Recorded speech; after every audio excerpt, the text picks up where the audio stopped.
Assalamualaikum warahmatullahi wabarakatuh. Kabar baik di sini, semoga di sana juga ya. Video kali ini kita akan membahas tentang usahakan di komoditi usaha ubi kayu. Langsung saja, yang pertama itu ada persiapan lahan. Lahan dengan nama pemilik Bu Eni ini terletak di Tambangan Hulu, Tebing Tinggi, Sumatera Utara. Beliau membelinya dengan luasan lahan sekitar 1 hektar. Lahan ini dipersiapkan untuk menanam ubi kayu. Oleh karena itu, Bu Eni mencoba untuk memperhatikan kualitas tanah dari bahan tersebut. Ciri-ciri dari tanah lahan yang baik yaitu untuk menanam ubi kayu adalah tanah yang memiliki struktur gembur, remah, tidak terlalu poros, dan memiliki banyak bahan organik. Dengan tanah yang berstruktur lemah memiliki tata udara yang lebih baik dan sangat tersedia unsur hara dan mudah untuk diolah. Setelah lahan tersedia, pembersihan lahan dilakukan tahap ini untuk menghilangkan segala gangguan baik gulma maupun rumput atau akar tanaman sebelumnya yang ada di lahan tersebut. Selanjutnya, membuat bedeng. Untuk menanam ubi kayu, bedengan ini dibuat untuk memudahkan dalam menanam yang sesuai dengan ukuran, yaitu lebar 100 cm dan tinggi 40 cm. Yang terakhir, pengapuran. Bu Eni melakukan pengapuran dengan menggunakan kalsit. Pengapuran ini dilakukan saat pembajakan bersamaan dengan pemberian pupuk. Lalu selanjutnya ada penanaman ubi kayu. Bibit yang digunakan oleh Bu Eni ialah bibit yang memiliki varietas unggul dan juga berpotensi menghasilkan produk yang baik. Selain itu, dapat juga menggunakan ubi kayu yang berasal dari tanaman induk dengan umur sekitar 10-12 bulan dan cukup tua. Kemudian dalam lahan satu rantai atau sekitar 40 meter persegi, 400 meter persegi, bisa ditanami ubi kayu sebanyak 400 batang. Jika 1 hektar, batang ubi kayu yang ditanam bisa mencapai 10.000 batang. Lalu ada teknik penanaman.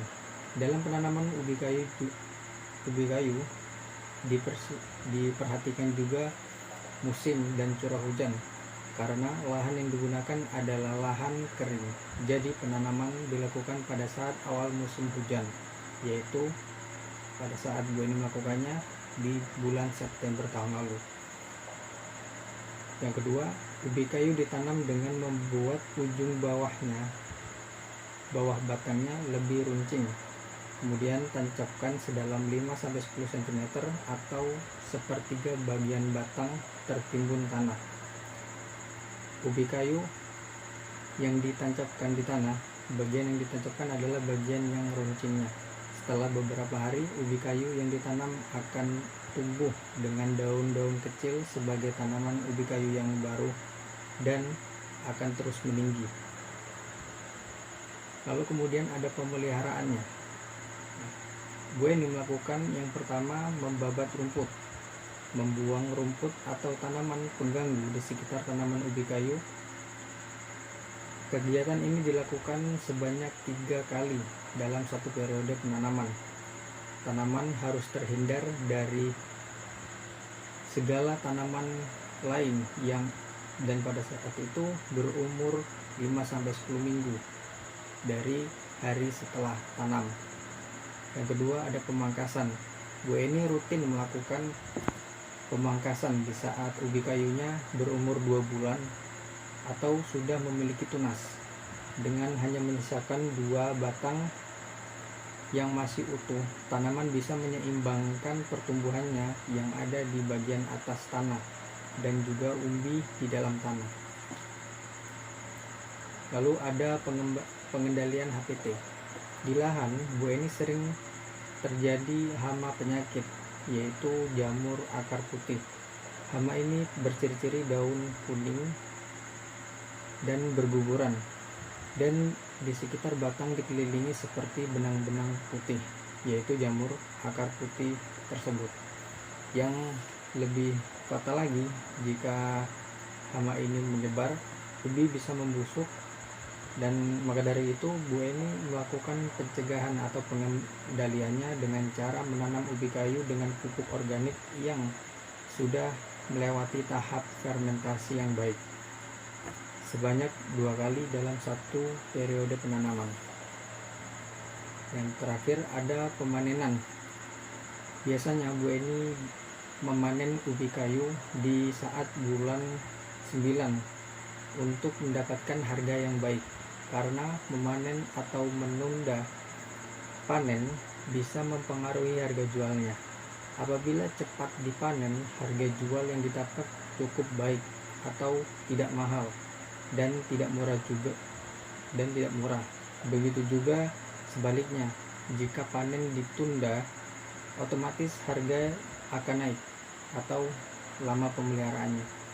Jika ubi kayu yang dihasilkan bagus, pemanenan dalam satu rantai lahan Bu Eni bisa menghasilkan 2 ton, yang tiap batangnya mencapai berat masing-masing 5 kg.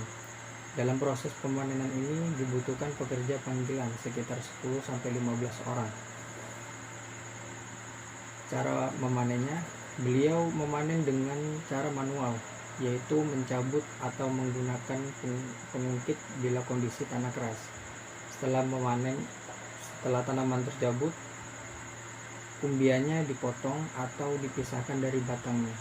Kemudian membersihkan ubi tersebut dari kotoran tanah yang menempel dan langsung dimasukkan dalam karung untuk diangkut ke dalam truk. Lalu pemasaran.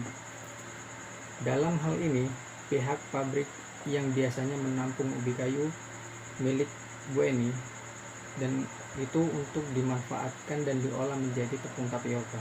Biasanya ubi kayu yang dijual oleh Bu Eni ke pabrikan dengan harga 1.000 per kilo. Jadi jika ditotal satu rantai menghasilkan 2.000 kg dikali 1.000 per kilo, yaitu 2 juta rupiah. Sedangkan jika Bu Eni memiliki total lahan 1 hektar atau bisa 25 rantai, maka keseluruhan lahan Bu Eni menghasilkan ubi kayu sebanyak 50 ton. Lalu dikonversi ke harga per kiloannya, 50.000 kg dikali 1.000 per kilo, yaitu 50 juta rupiah.